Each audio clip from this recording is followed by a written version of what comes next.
Greetings folks, Fuzz here and welcome to my brand new walkthrough. This is going to be a platinum walkthrough, at least that's the plan right now, for No Kuni II Revenant Kingdom. And I'm actually starting this first part at the first save point, and the reason for that is the first 15-20 minutes of the game are completely linear, mostly cutscenes, moving you from one place to another. You can't miss anything, but if you do want to have help with that, then please check out my previous video which is entitled the first 25 minutes of No Kuni II or something, and I'll guide you through that. That one's without commentary, but it will be plenty to get you up until this point, but you shouldn't even need that. So I'm going to be starting from here today, and we are going to be getting the hang of combat today, at least the basics of it. So the game's going to be giving us some new abilities, new techniques as we go, and we are going to have to learn to start dodging and avoiding damage, since it is possible to actually get game over if you're not paying attention during the fights in this part of the game. It's going to be hard to get game over, but again, if you're not paying attention, if you're trying to do other things at the same time, you could actually find some of these enemies a little bit surprising. So later on, as we progress, we are going to be able to start taking control of the other party members that we have as well. But for now, we are locked in to using Roland. And as you can see, No Kuni II gives us a very action-orientated combat system.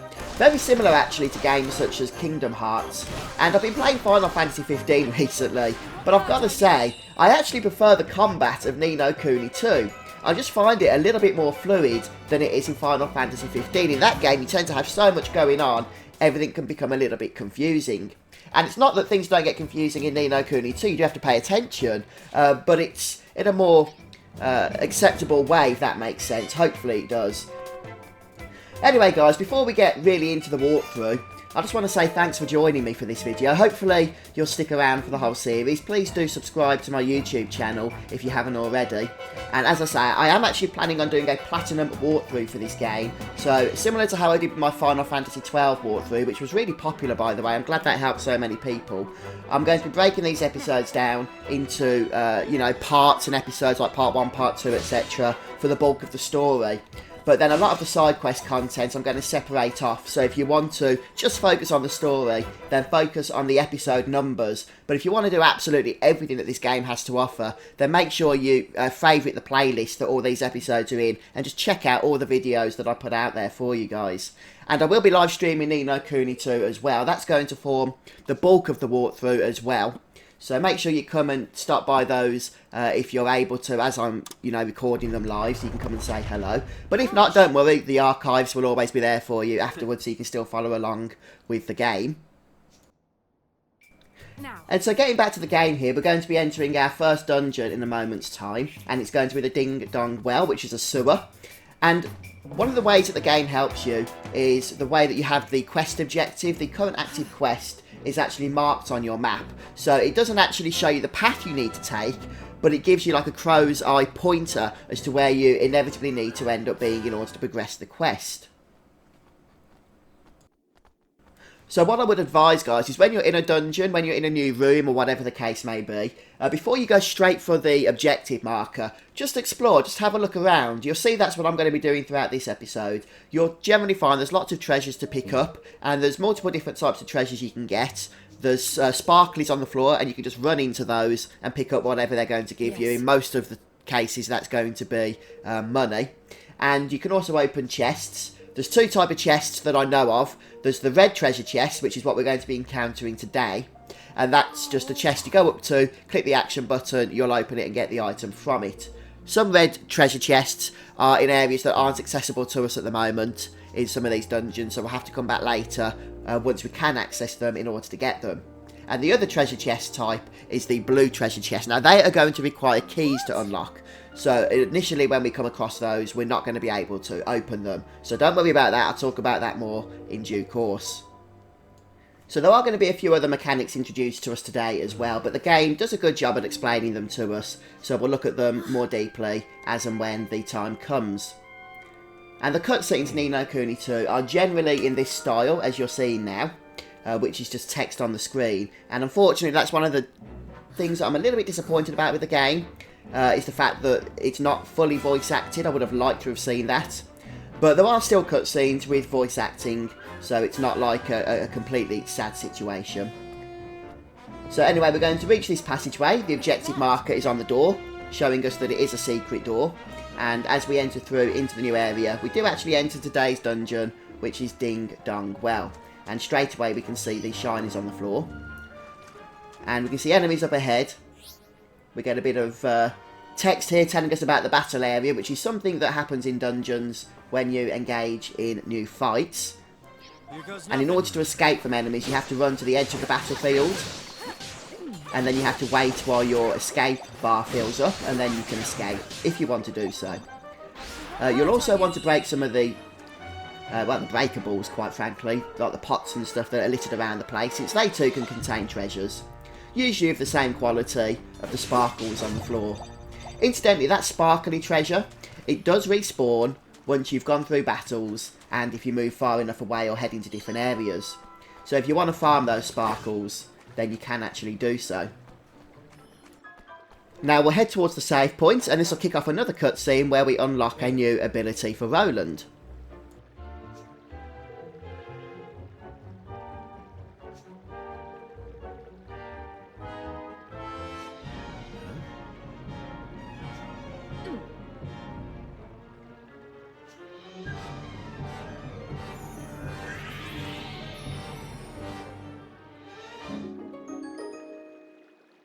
What the?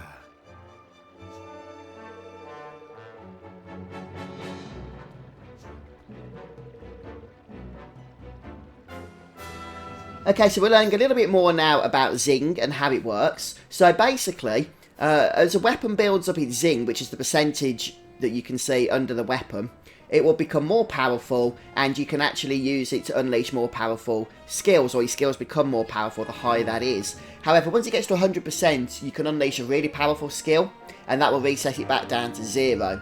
So you can switch through weapons and that in order to try and keep the ones with the highest Zing available at any time. As you can see, both of our weapons currently have 100%. So the skill that we've just learned is automatically added into our skills shortcuts menu.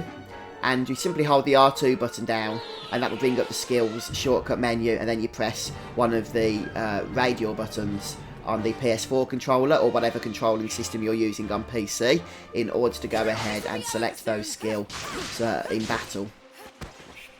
And let's carry on at this point. So once more, we've got the objective marker on the screen telling us to go south. But as I mentioned, it's a good idea to explore, so we're going to go around all the other nooks and crannies, killing the enemies in order to get experience and level Roland up, as well as just grabbing the treasure chests that are, you know, on the paths as well. One of the things you're going to notice is that you're going to be collecting quite a few weapons as we go here around this dungeon, and you're probably going to be getting a lot of broadswords, but there is a random element to the loot that you get. So the broadswords that you loot, or whatever other weapons that you loot, might have other attributes associated with them.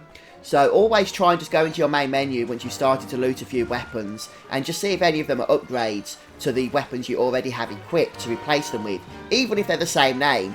So the broadsword I've just collected, for example, could be an upgrade to the broadsword we already have equipped. Now in this case it turns out it isn't, but it could be. So it's always a good idea just to keep on top of those things, check them out, and just keep your gear equipped and optimised at all times. Obviously you want to, you know, be as powerful as you can be to get through battles as quickly as possible. Now you'll also notice that the enemies have their name and their level above their heads, but what you might not know is that the colour that text is in indicates how difficult that enemy will be. Now these enemies have their text in white, and that indicates that it's a standard difficulty enemy. And it's based on generally how hard the enemy is in terms of their stats, but also the level difference between you and them as well. So white, as I say, white text means it's a standard difficulty enemy, suitable for you to go in at your level. If it's blue text, then it's easy and should be a trivial enemy for you to kill. If it's red text, then you either need to play with more caution because it's going to be a difficult enemy, or avoid that enemy altogether. Obviously enemies that are really much higher level than you, or you know, you're just not going to have any chance of taking out, are also going to be red as well. So what I'm doing now is just clearing out some of the foes that are leading to this room over to the west. There's actually a treasure chest we can grab from inside here, even though the room itself doesn't lead anywhere. So grab the sparklies as usual. You can also see enemies appear on the map, which is fairly helpful. Not on the main map, but on the mini-map up in the top right-hand corner. And you can also customise how that map displays, whether it rotates or whether, you know, it's fixed, as is the case, as I like to have it. But you can go to the options menu and change that to whatever your preference is.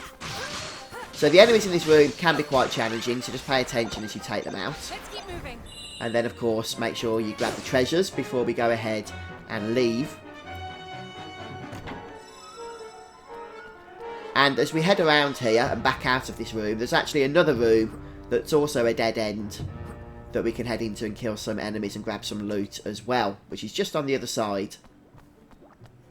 Leave this to me.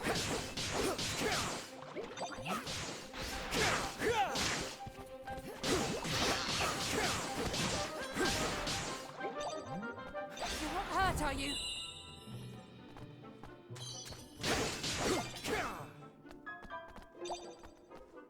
Okay, so I've started to, as I say, collect a few weapons by this point, so I'm just checking which ones we have. I might just want to change a few things around a bit. This cutlass was better than the last one that we had equipped.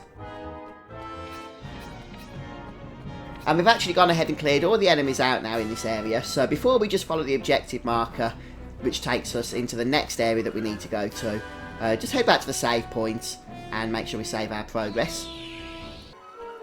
And not only are save points used for saving, obviously that's their primary function, but they are useful for just restoring your party's health and MP, especially later on as you've got lots of damage taken and your MP is low.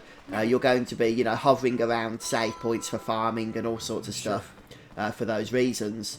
So we will be making good use of them as we go through the game. Now we can jump up and down into the water here in this next area in order to grab all the treasures. So Roland's jump is actually quite a high jump. So you can use the obstacles and that to jump from one side to another and stuff.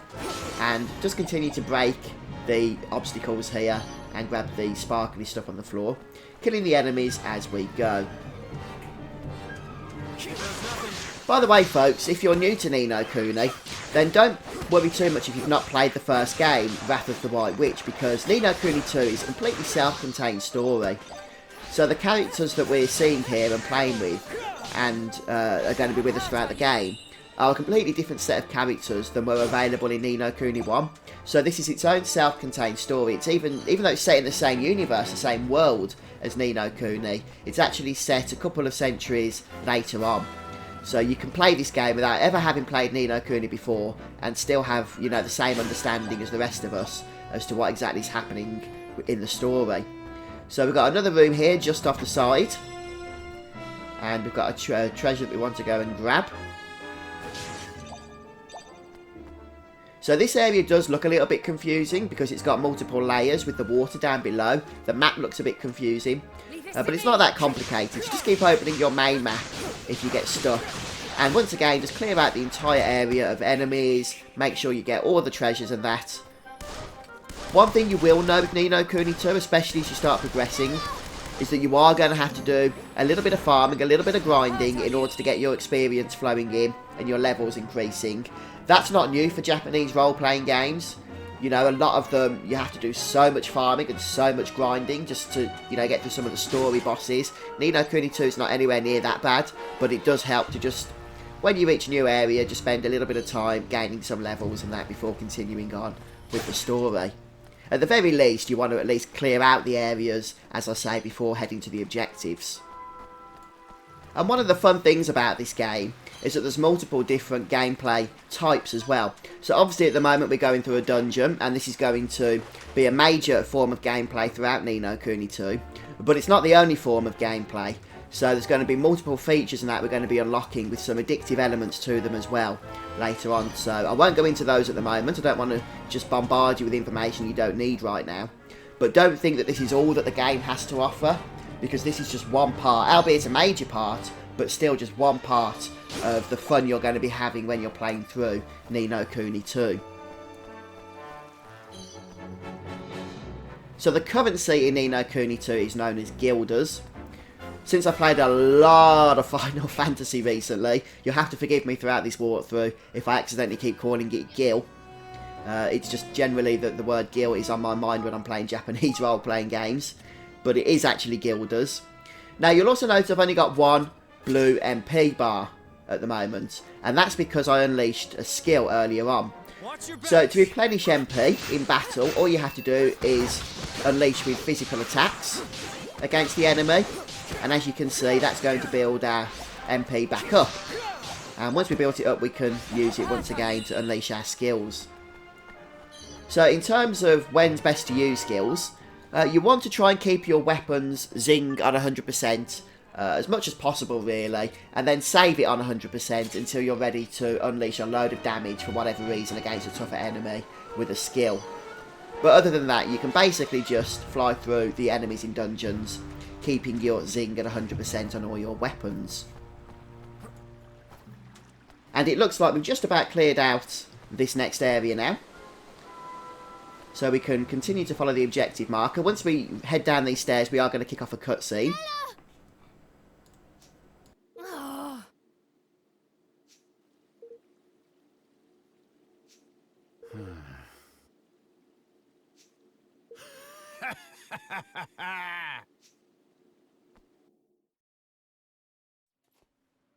There you are, Your Majesty. Much as it pains me, I'm afraid I must ask you to relinquish your life. Mausinger? It is terribly unfortunate, I concede, but your illustrious line ends here, today. There is nowhere to run. Come quietly, and you shall not suffer long. I'll hold him off for as long as I can. Get out of here. Go. Now. But, Nella... Just go. You are the kingdom's last hope, Evan. You cannot die here.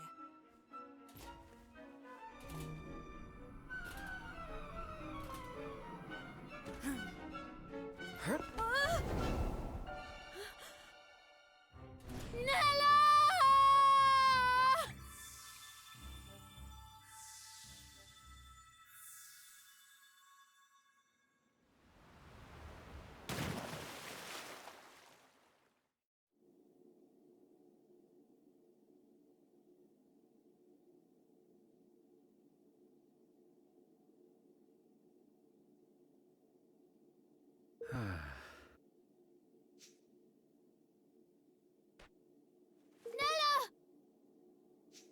No.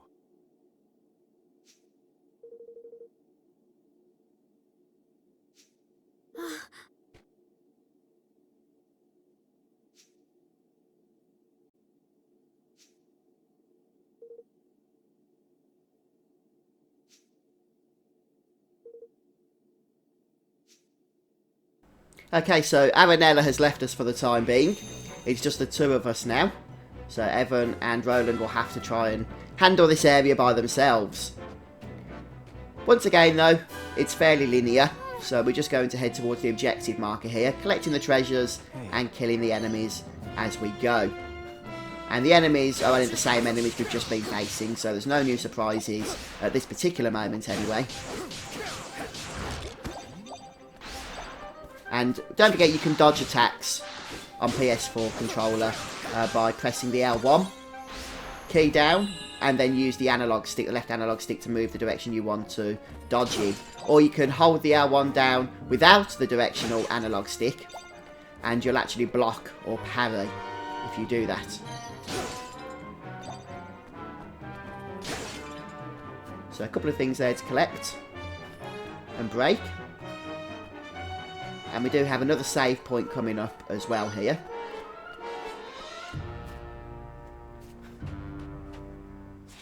So every time you see a dead end on a map, such as this one here, it is always worth exploring. And as you can see in this case, it's particularly worth it since there's a whole bunch of chests for us to grab. But even the enemies make it worth it, since as I mentioned, they do give experience, which is absolutely vital really.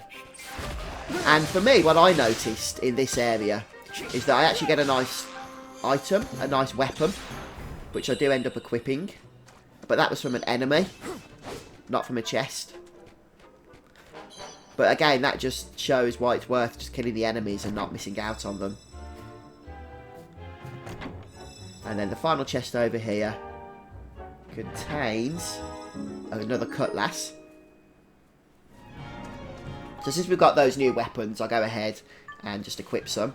We can see the damp broadsword and the fiery broadsword at the top are particularly powerful. Hence the reason they're written in red writing. The stats on those are pretty insane at the moment for our level. So I'll go ahead and equip them both.